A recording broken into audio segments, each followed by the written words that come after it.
a ride is out of the question. Down with this sort of thing. Careful now.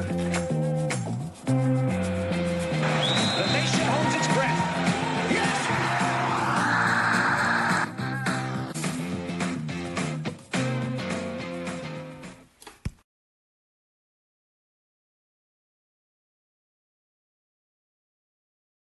Hello and welcome to Friends in No Places, a podcast where four middle-aged friends have a good old chat about all kinds of everything through the medium of a podcast. Unlike back in the day where good old chats took place in good old pubs where we had some good old pints. How are you doing, gents? Shawnee, how are Hey, you? Shawnee. I'm good. It's Sunday evening. It's flogging rain outside. That's what it's like in Belgium. I assume it's the same in Ireland or worse. It's about the same. I think I heard Well, it's actually been kind of dry here in Dublin today. Certainly by recent standards, it's been raining since Christmas pretty much. But today was somewhat dry, although there was a little bit of drizzle. Yeah.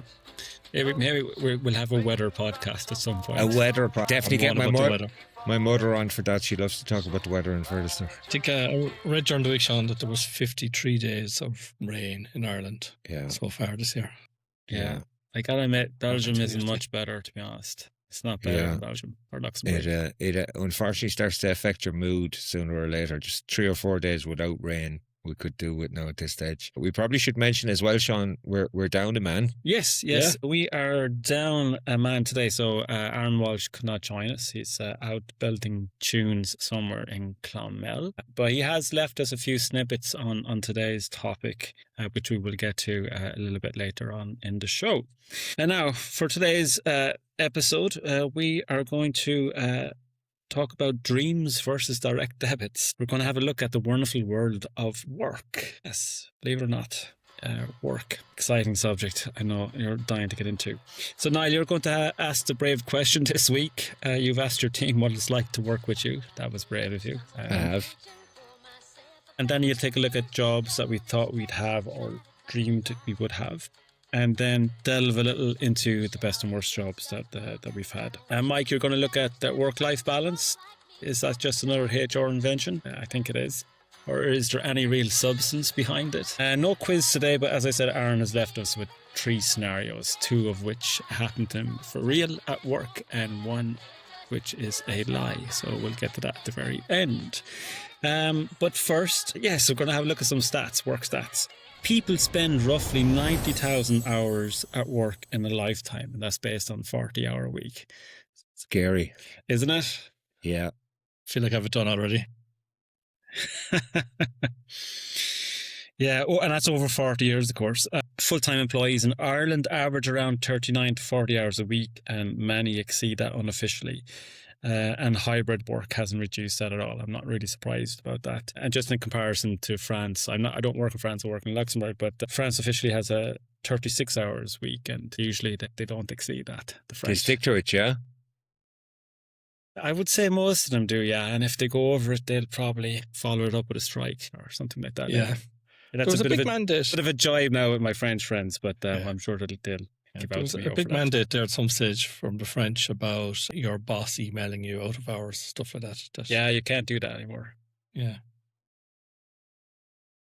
Yeah, the one thing I'd say about that is you don't necessarily need to read the email.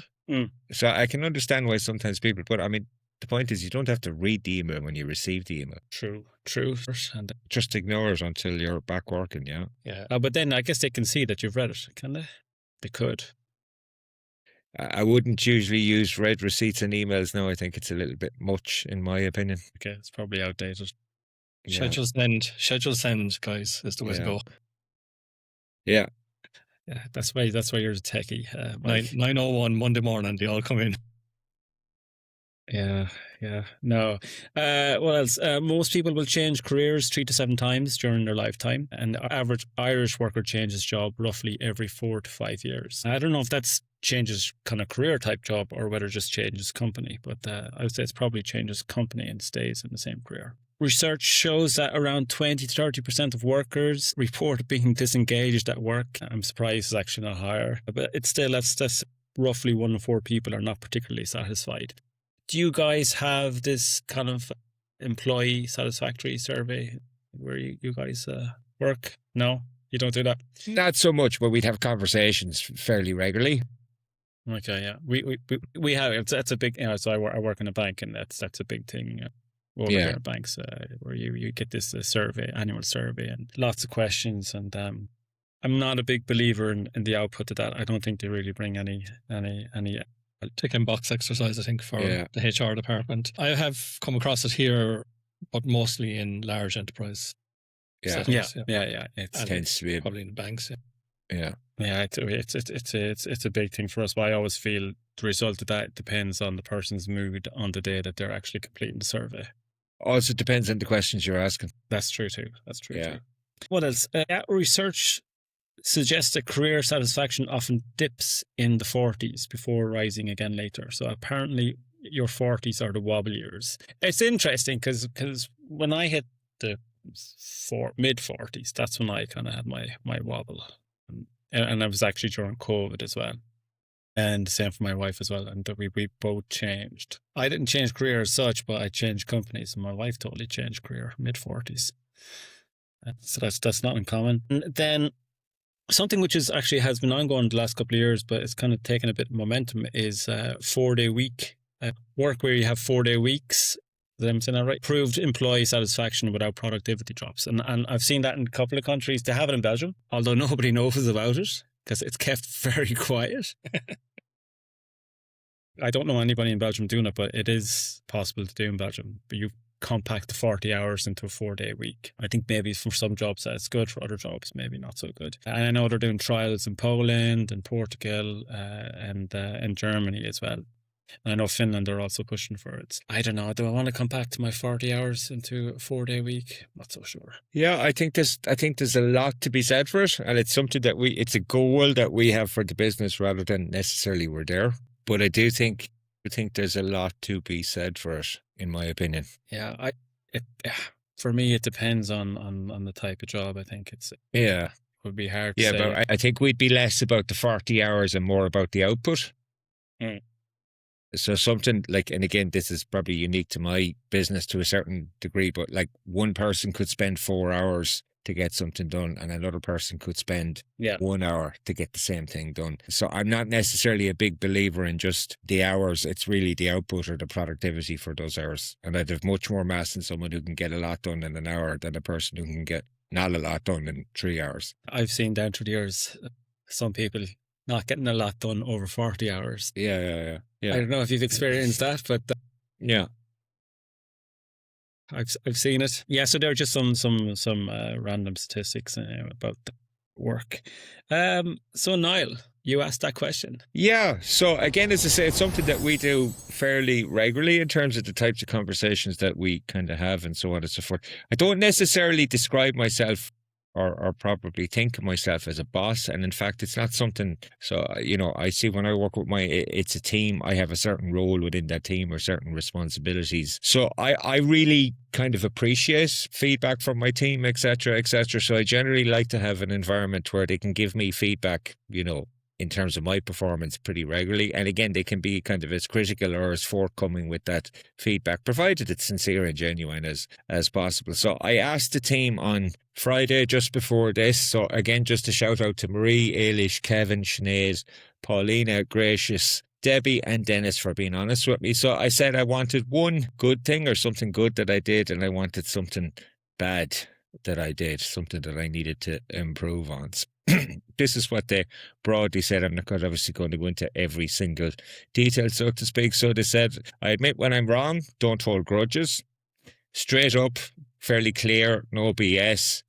Organised, hyper-organised, and I'm protective of the staff. Ironically enough, in terms of the bad then, and this often you can find this, that a strength can by the same token be a weakness. So they said also straight talking, no bullshit. This is both a strength and a weakness. So for instance, when I'm delivering information or feedback, sometimes I will miss things because I'm so kind of, I suppose, straight to the point or so focused in on the solution, so to speak. So I can say the same words as someone else, but with me, it can sound like I'm going to sack someone. And Sinead, who said something, sometimes when she's having a bitch and a moan and just wants some sympathy, he says, give me their number. So I think that's a bit of a blind spot for me sometimes, that I'm so focused in on the solution, so to speak, I don't stop to acknowledge or indeed recognize the kind of emotional context of the situation. So hypothetical, guys, if I was to ask you, best to your knowledge, if you were to talk to the people that work with you, what would they say is a good point around working with you and a bad point around working with you? So starting with yourself, Shawnee, what do you think they'd say? I think they would say he's collaborative, supportive, and willing to give his time to people, which I think I'm pretty happy with that.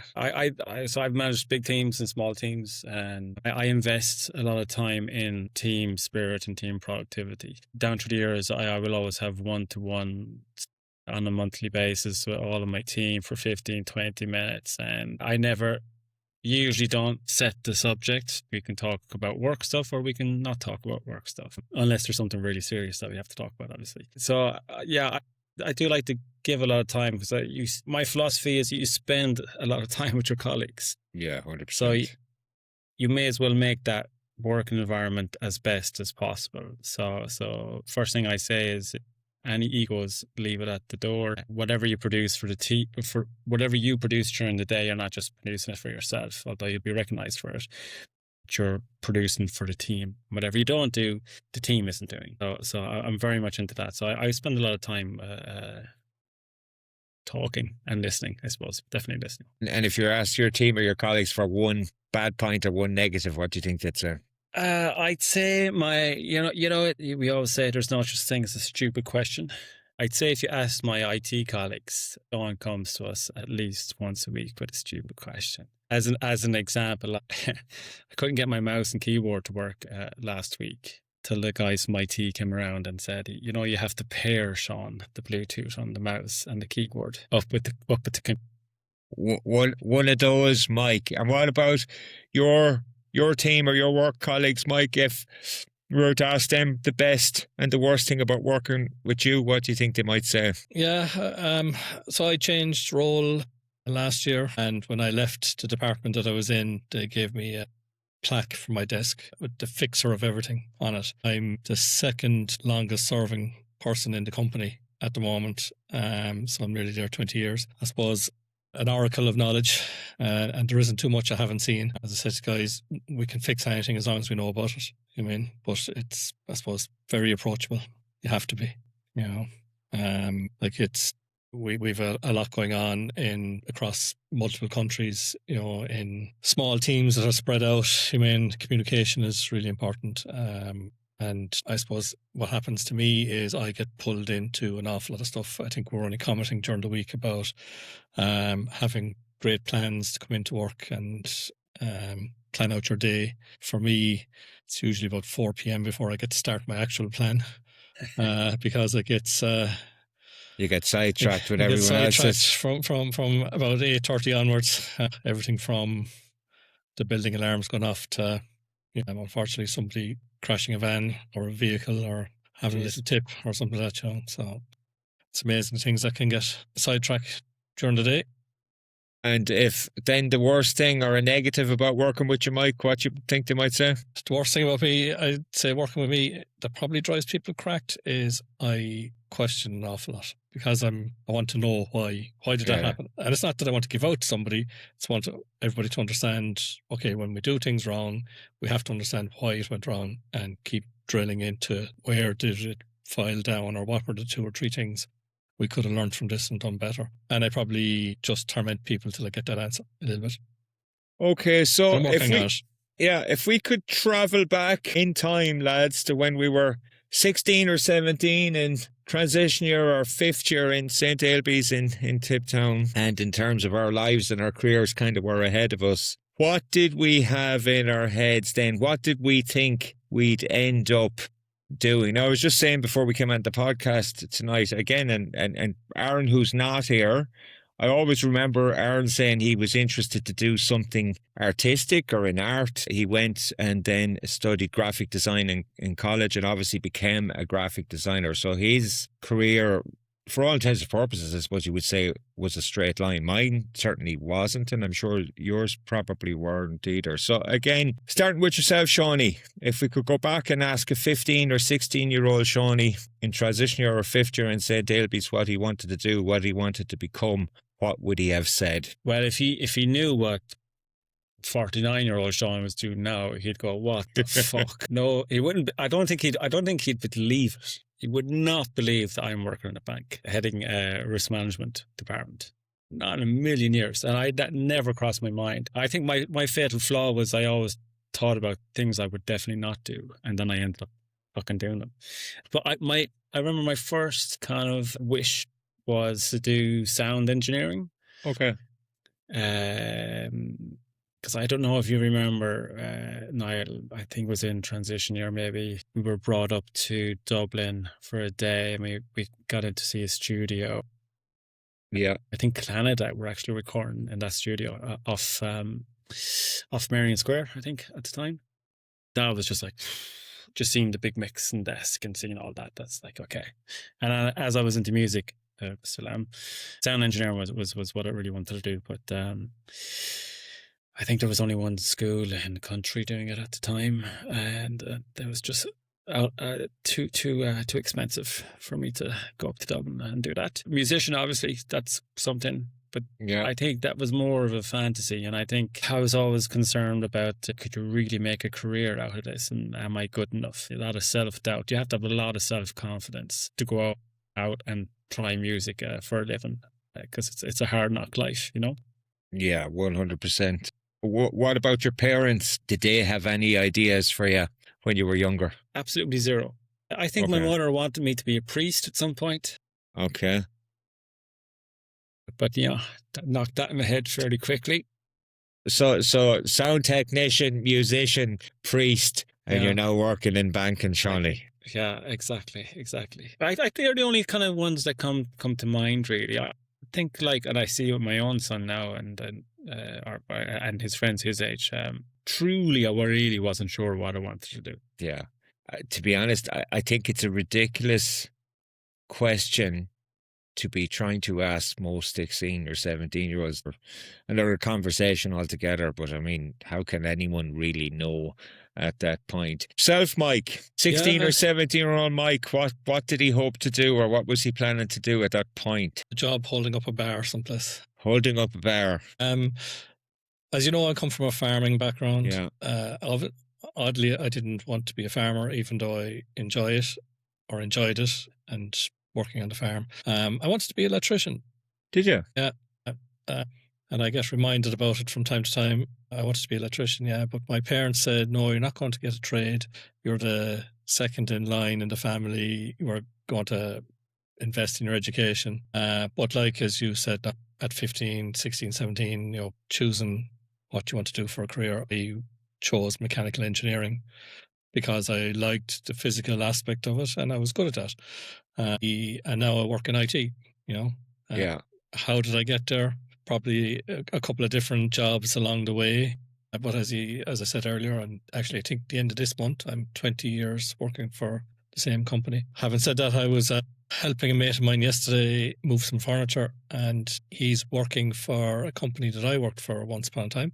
And he said to me, if you were 20 years working for that company, you'd probably be retired by now, because it was a well-paid job with a lot of high-end packages. 20 years ago in Ireland, it would have been well up there, He said you'd probably be turning 50 now and planning your retirement if you'd stayed. Fucking hell. But there you go. Not too keen on the early retirement to me, but again, that's another conversation. So, well, like Shawnee to a certain extent, I had aspirations to become an actor when I was probably that age. To be honest with you, I was a shit actor, so I was never going to become an actor, but I didn't quite know that at that stage, so I suppose it's interesting. But again, I suppose the point is I think asking kids that are 16 or 17, particularly nowadays when there's just so much that you can do, what they might, it's an impossible question. I've certainly had a good number of jobs over the years. I can't speak for you guys. Right, different experiences, good, bad, indifferent, and so on and so forth. So if you were to look upon the work that you did or the jobs that you had, and this can go right back, part-time jobs, jobs that were short-term, jobs that were long-term, etc., etc., etc., what would you say was the very worst job or work experience that you had? If you had one, Mike. I can't really say it was the worst job, but the reason I left that job I spoke about was Okay. I was on 5-cycle shifts, and I was waking up like on a Wednesday morning going, who's going to the pub? And everybody's gone, we're going to work, mate. So much so I went off and I was just bored. I went off and I did things like got my truck license and stuff like that. Just to fill my time. I won't say it was the worst job. It was probably at my age at the time, it was the wrong job to be in. If I was in that job in my 30s, I'd probably still be there. Like, I've been lucky enough, I think, that I've always had good bosses and I've always worked for reasonably good companies. No bad bosses. No, became the boss fairly quickly in some of my jobs, so I was probably luckier in that sense, but okay, we all still have a boss somewhere. I thought I was going to fall out with my current employer many years ago when they rang my wife while we were on holidays in France to ask me where something was instead of them going looking for it. Thought we were going to end our relationship after I came back from that holiday, but can't say that I've had, compared to other people that I've spoken to about different jobs that they've had, and you're going, how the hell did she put up with that, I've been lucky. Shawnee, worst job, worst boss, if you had one of each, obviously. No, I never had a worse boss, I have to say. I'm a bit like Mike. I've never really had a bad boss. I suspect, lads, you're both you're fair exceptions to the rule there, I would guess. In fact, I've been quite lucky, and I've had 2 or 3 mentors during my career who've really shaped me the way I work today. But worst job, yeah, definitely. This is jobs I had supporting myself during college. Okay. One of the toughest one was security guard out in Blanchardstown. Okay. Blanchardstown shop, not the main shopping centre, but there's another kind of outdoor kind of shopping centre off it. That was fucking tough. Oh, yeah. That was walking around in the piss and rain, trying to move junkies out of the parking space. That was, that was tough. And you're just reminding yourself why you're doing it, because you need to have money for college. That was quite tough. And working also in a pub, which had a nightclub down in Carlow, Dean Ree, and the Foundry. Yeah. No, that was tough as well, because you would work the bar 8 to 12, and it's a huge place. It's huge, and then around 12ish, then you shoot upstairs to the nightclubs to work the nightclubs until maybe 3 or 4 in the morning, and then you'd be back in at 10 o'clock the next morning to sort out beer bottles and all the other bottles and do all the recycling stuff. And then I would get to my house around, I don't know, 1 o'clock or 2 o'clock in the afternoon, and you would be just floored. And your hands would be cut, and then a couple of hours later you'd have to start all over again. That was work. Yeah, I did. So I wouldn't say worst job, difficult jobs, but I learned something, or I got something, so to speak, out of them all. So I sold insurance door to door. Yeah, I didn't know that. Which was challenging, obviously, based on some people's reactions. And I also did debt collection for a period of time as well. So I'd have to go into some difficult places and collect money. But again, that was another difficult one.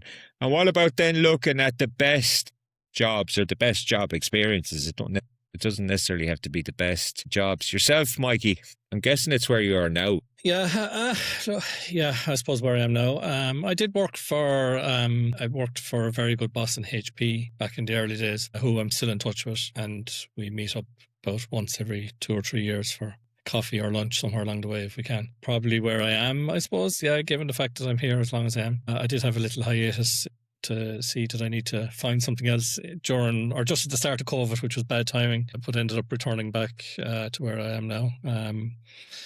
We've had an ownership change. We're a second generation family run business. I suppose the original guard are gone now.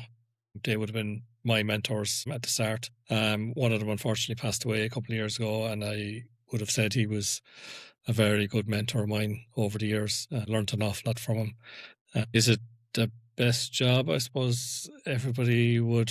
I don't know what is the best job. I mean, job you don't have to go to. I suppose if you know. Yeah, well, the fact that you've been there for 20 years suggests to me that it's a pretty good job in that sense, or at least a pretty good job for you. Yeah. What about yourself, Shawnee? Best job or best work experience? I get kind of different ways of looking at best. I think I'm very similar to Mike, actually. So I'm 16 years where I am now. It should be 18 years. This is after COVID, and I decided and my mind needed something else. And then I went to another company for 2 years, which was a fantastic experience, but that was also quite tough work. You were never disconnected. You were practically 24/7 days a week connected. But the company I'm at now, so I work for a Swedish company, and it's they got on to work-life balance a little bit later, but they very much take that into consideration when you work for them. But the most fun I've ever had is when I took a gap year and I went to France, and I worked in an Irish pub ran by a Frenchman with no English. I had very little French at the time, and that was possibly the best fun job I've ever had. Was there alcohol involved? When wasn't there alcohol involved? You do your best to stay sober until 12 while you're running behind the bar, but it was a lovely experience because you have this rapport with locals, and you know this is only temporary, but you know the relationship with the locals becomes kind of tied over the months. You know, when you meet them outside of the bar and stuff like that, and you know how they used to play tricks on me, ordering stuff that didn't exist, and of course back in the day you had no smartphone to check what was real and what was not real. So yeah, when they're asking you for drinks and you're like looking for the bottle that says blah blah blah blah, and it doesn't exist. Yeah, it's quite fun. That was the best. Yeah. So for me, it's the current environment, the current team, and the current work, so to speak, and it's very much for me now. So I would say I've never really been happy or content in work up until fairly recently, and by fairly recently I mean, you know, the last 6, 7, 8 years. But it's very much to do with the people that I work with, relationships and so on and so forth. And it's amazing, I think you kind of said it at the start, how many, like, the amount of time that we spend with the people that we work with is just phenomenal. So if you can get along and they like you and you like them and so on and so forth, and you respect them and they respect you, it makes your life so much better. And I don't think I've really had that, if I'm being honest about it, until fairly recently. So yeah, interesting, the whole working situation and how you get to where you are now, and whether it's a kind of straight line or a ziggy-zaggy line, etc. I think mine was a straight line. It was my first job was after university, was selling property, French property to Irish, and I was pretty pathetic at it, to be honest. I was just too honest. So the thing was, you know, people would come in, they'd be looking for their dream farm in France, whatever, but we were pushed to sell investment properties. And, you know, I would just, after 40 minutes, I would just cave and go, nah, you don't want that. I know what you want. Let's go for that. So I left after 9 months by mutual consent. And I walked straight across the floor to a recruitment agency who was in the same building. This is back in the good old days. And I say, can you get me a job for next week? Yeah. Okay, let's have a look.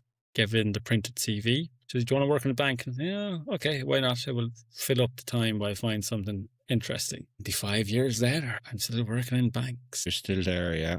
Yeah. So that was my straight line across the corridor to the recruitment agency. Literally. Yeah, that wasn't the same bank you're with now, is it? No. Talking about learning experiences. I work for 2 American banks. So I work for a big American bank in Dublin for a couple of years, and then I moved to Belgium, and then I worked for another American bank. It was like a school of hard knocks. You either sank or swam. And what I learned about myself during that period is that I could create a shell to protect myself and never to take anything personal at work. You'll always have to deal with difficult people. You'll always have tight deadlines. You'll always have people under pressure. You'll have people who can't handle it. You have some people who can handle it. And what you need to do, and again, we'll roll straight into this with work-life balance. I found that I was quite good at leaving that at the door when I left, and that I don't talk about work when I get home. And I think that's a fairly important skill to have. A lot of people don't find it as straightforward. Exactly. Oh, speaking of that, it's a nice segue into work-life balance. Monsieur Carol. Thanks, Johnny. Thanks, guys.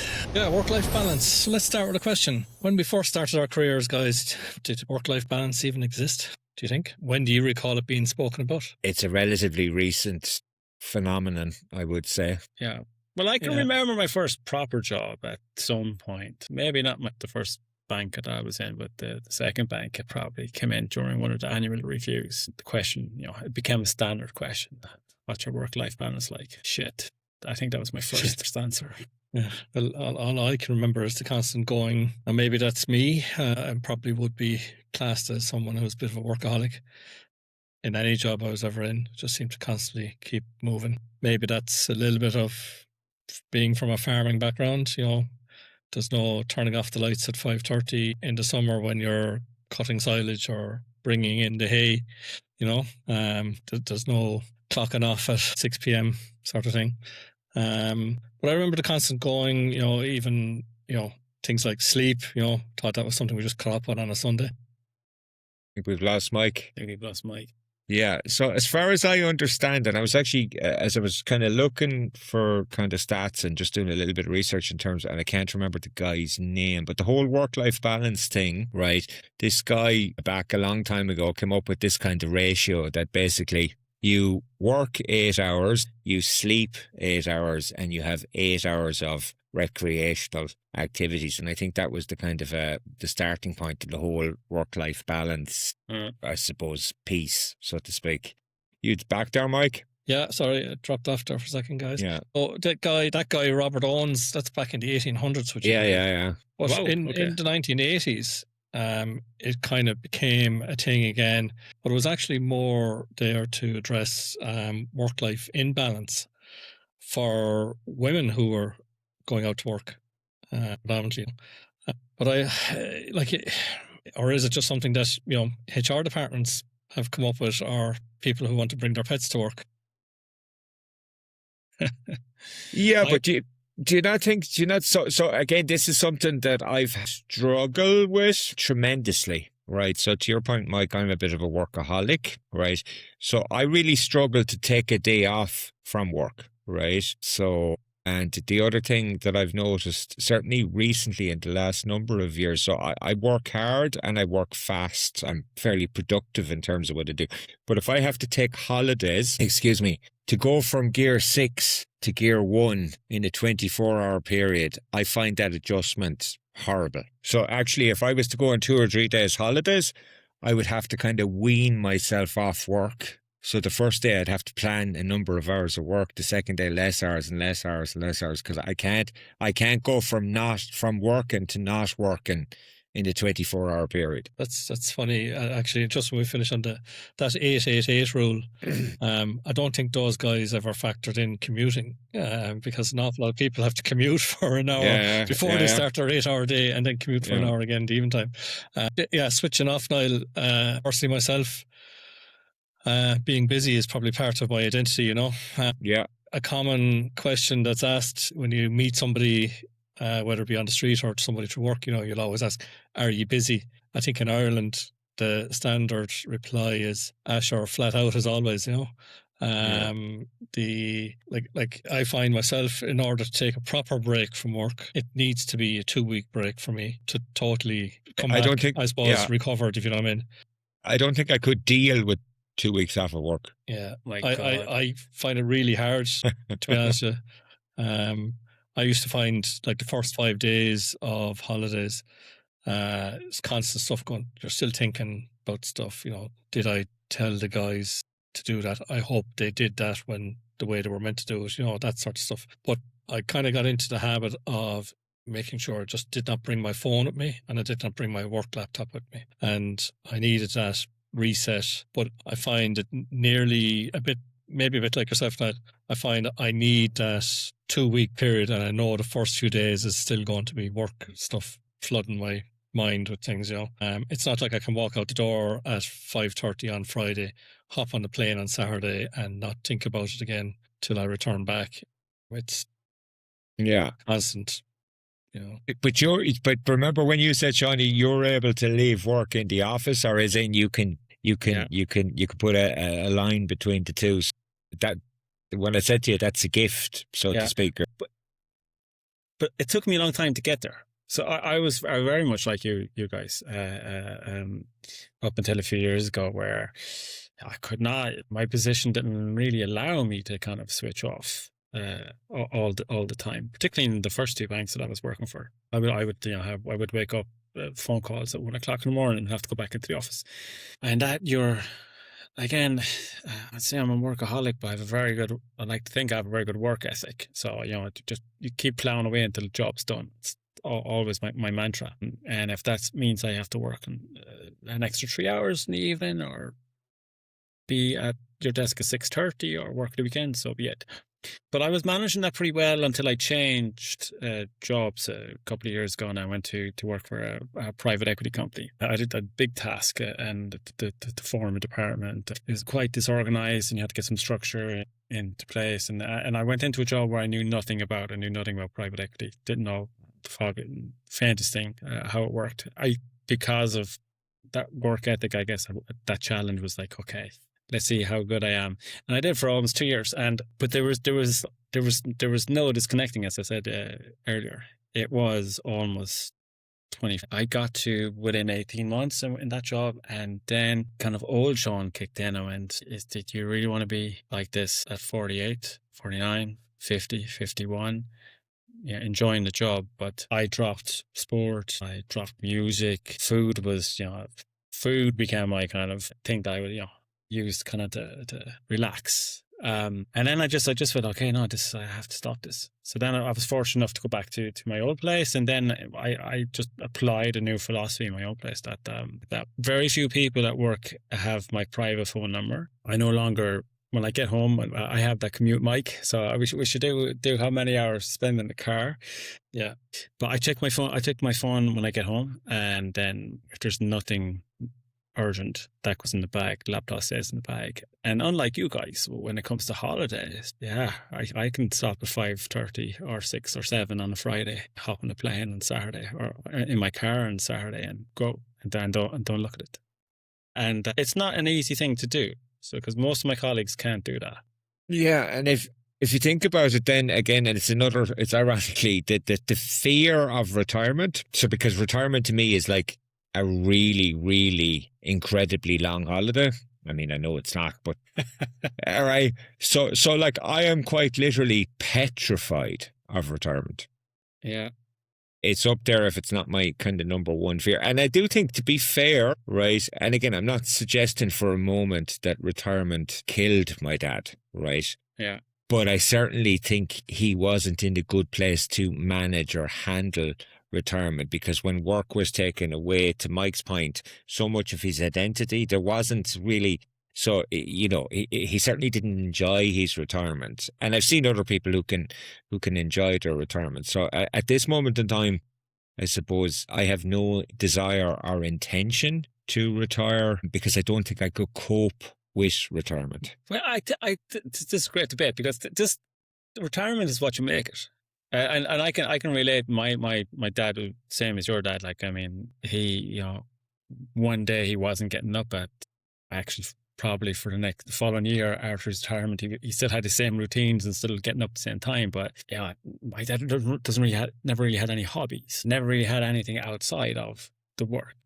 And this is why me outside of work, we have this podcast, I'm in a couple of bands, play tennis, like I've always have kind of projects ongoing. So like I'm looking forward to retirement, because work, quite frankly, is getting in the way of the fun stuff that I'm doing, And I have another really good example. This is a shout out to Mia, who was one of my bosses for many, many years. We're good friends, and she retired years ago, and she keeps working.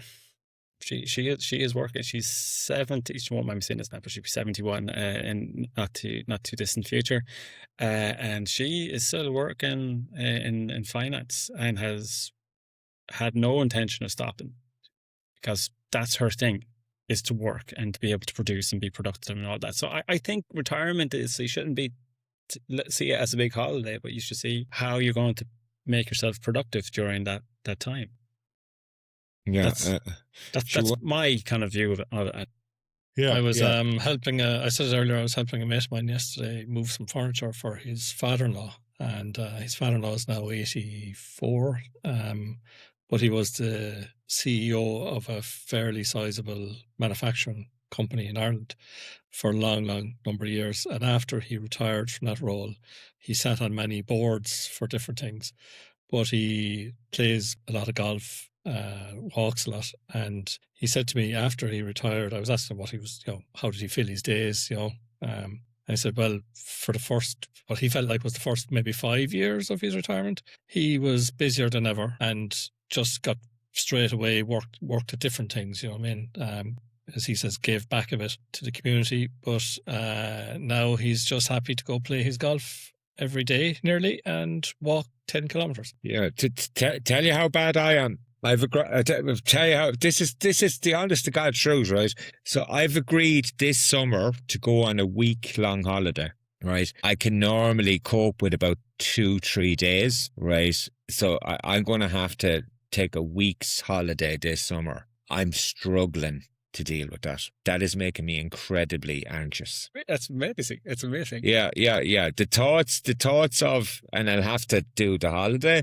So the thoughts of going on holiday for a week during the summer is making me very anxious. Well, you'd never manage Sweden because in Sweden, everybody takes a month off during the summer. Yeah, and Aisling, ironically, because we didn't go on a honeymoon last year, so she wanted to do the honeymoon this year just because we didn't get a chance. And I said, no way can I cope with, because we're taking the kids on the holiday. I couldn't cope with another holiday on top of that holiday. I just lose my mind.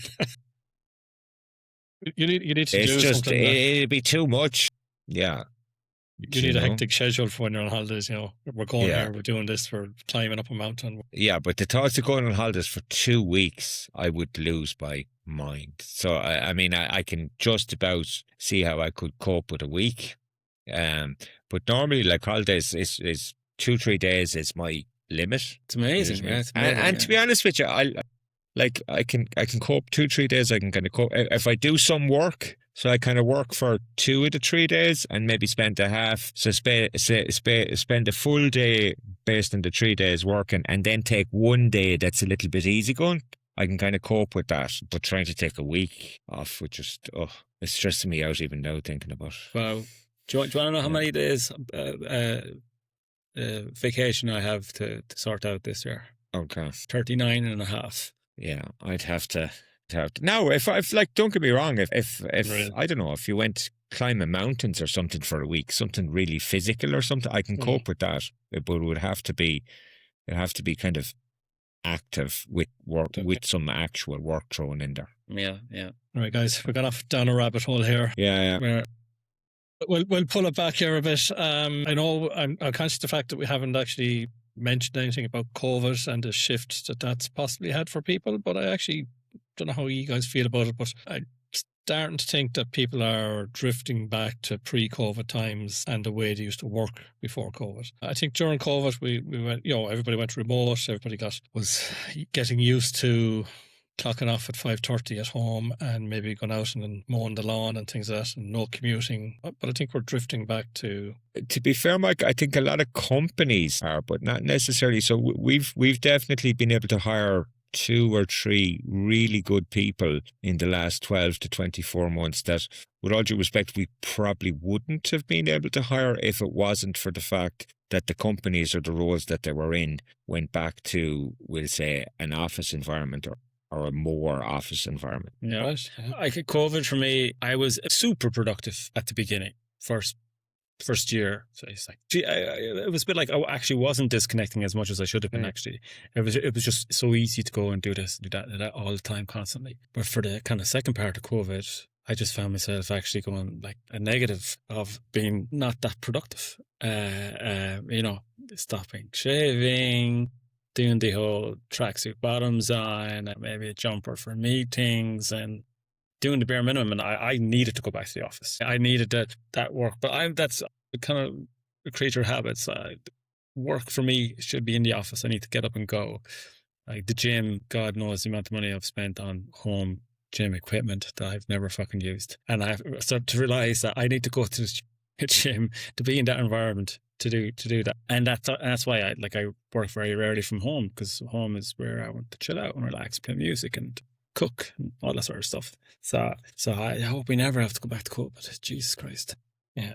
So guys, are we more protective of our time now? Oh, yeah. We're getting on in age, and I think nobody likes it, but I think we've become a little bit more comfortable in saying no to things. Oh yeah. We don't have to jump on every opportunity that's available to us. Is that a midlife thing? Is that a... But you also have less time to give to things, so you're probably a little bit more selective with it, because there's also kids and all the other stuff that goes along with it. So I suppose in a sense you're quite selective in terms of where you give your time as well. Whereas when you're younger and before kid, you just have more time to devote to different things. Yeah, I think from a work point of view, maybe it's a COVID thing as well, but I find myself that I'm more protective of my time in work as much as I can. Like things like, no, I will not accept a meeting on a Thursday. Because we've full calendars of things, reoccurring meetings, all that. If there's an ad hoc thing that somebody wants me to do, go see a customer, or go to a meeting in Dublin or something like that, I'll do that, no problem. But don't send me a reoccurring meeting on a Thursday. I won't accept it, because I just want to protect that time and use that time to focus on the things I need to do when you're getting dragged from left to right. Any of Mike's colleagues listening, make sure you bombard them with recurring meetings on Thursdays. But I've told everyone. But in fairness to Mike, he's right. Meetings can be, again, depending, but they can be an unmerciful waste of time. Yes, yeah. Oh, yeah. I look at all the meetings that I'm part of. My calendar looks like Swiss cheese. First thing I'm doing if I'm chairing a meeting is, do we actually need to be having this meeting? Yeah. Can I not just get this information someplace else? And then ambition, guys, where some of you are pushing on in age here, you're halfway through your careers, or more than halfway through your careers. More than halfway, man. Take that as a compliment. Well, you were saying we're going to keep working till 80. You never know. But has ambition changed? Do you think the younger generation has ambition like we might have had when we were... I think it's different. So ironically, we're saying work-life balance and all of that type of stuff. So some of the younger members of my team now, what we would broadly describe the work-life balance, that's a very important piece to them ever before they start work. In other words, it's something they're very aware of before they start at all, much, much more than we ever were, So I have 2 members of my team who don't want full-time roles. So the fact that they can work 3 days in a week, that's exactly what they want. Work is not that important to them in the overall scheme of things. But why isn't work that important to them? Because they've other priorities, I suppose you would say. Yeah. Well, do we work to live, or do we just work to pay the bills? You almost took the phrase out of my mouth. Sorry. Yeah. It's for us, at least for me at the beginning, it was live to work. It did constantly say, like, Niall, I suppose, how you describe it. But I've come around, and now it's work provides a means to live, which I'm happy with at the level it is. You talk about, are we ambitious? Yeah, your ambitions change as you grow older, for sure. I'm quite happy with the level I'm at, and I see my CEO or my CEO, and they work long hours and are not disconnected. I just want to have the energy, work hard during the day, but have energy to do stuff that is more meaningful to me outside of work than work itself. Would you not generally deem work as a higher importance, as it's the source of income for us, so that we can then use that income to enjoy our lives and not suffer? Like the people that are working 3 days a week now, are they going to be able to sustain that? Is that going to get them a mortgage and buy it? Yeah, so I mean, they don't have kids for instance, right? Yeah. So the chances are when they have kids, like they will need more income, and the priorities will change, and perhaps work will change accordingly. But in other words, what I'm saying is, when I was their age and before I had kids, I'd still be wanting to work at least 5 days a week, just because, you know what I mean? And it didn't really make a difference. If I could make as much in the 3 days as the 5 days, 5 days was how you worked, and I was working 5 days. It was a very set You know what I mean? Right, okay.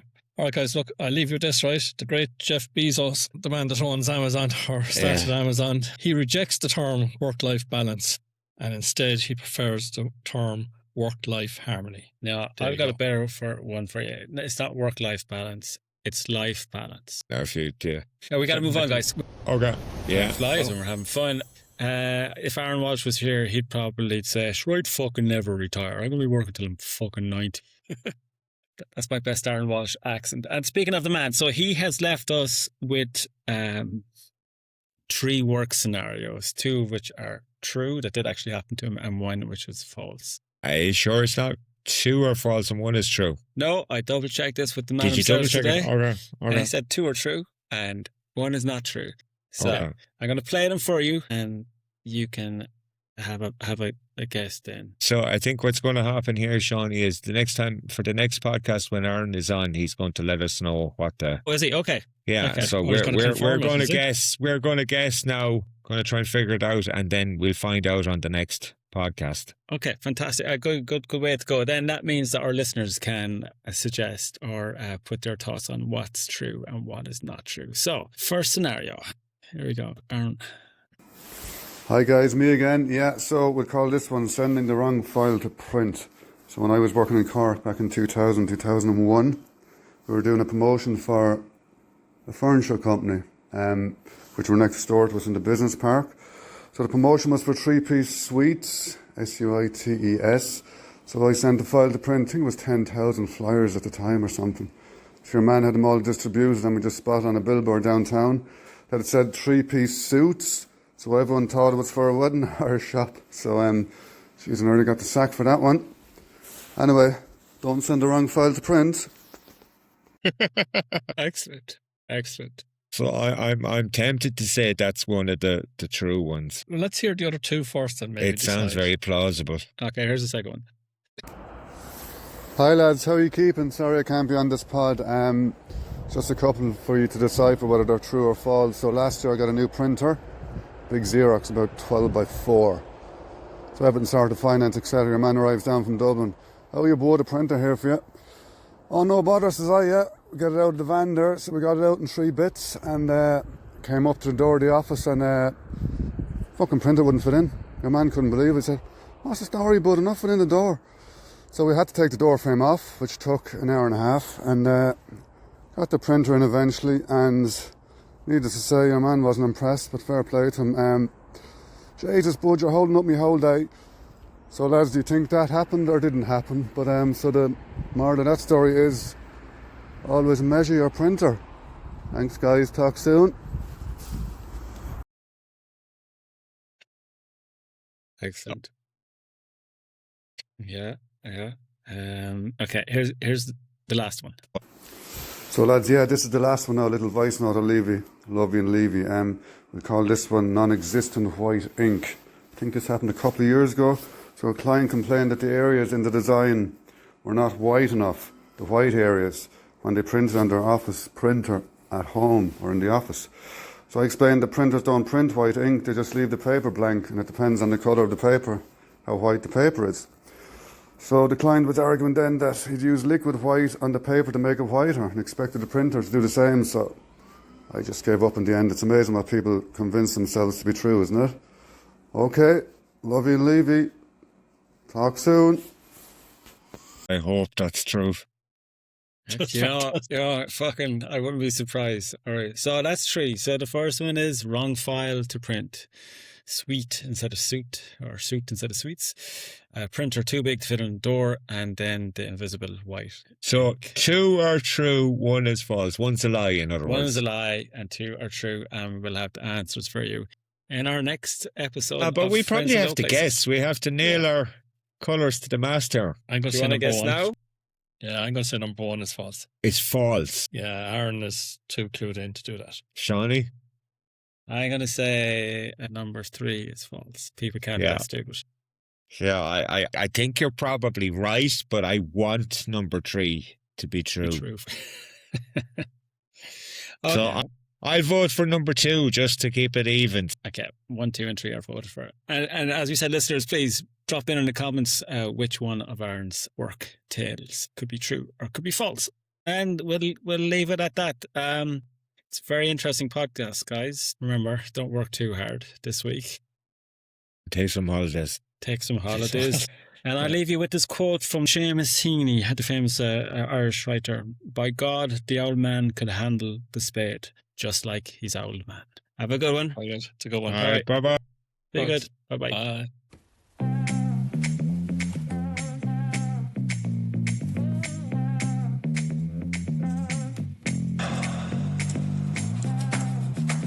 Suppose a ride is out of the question. Down with this sort of thing. Careful now.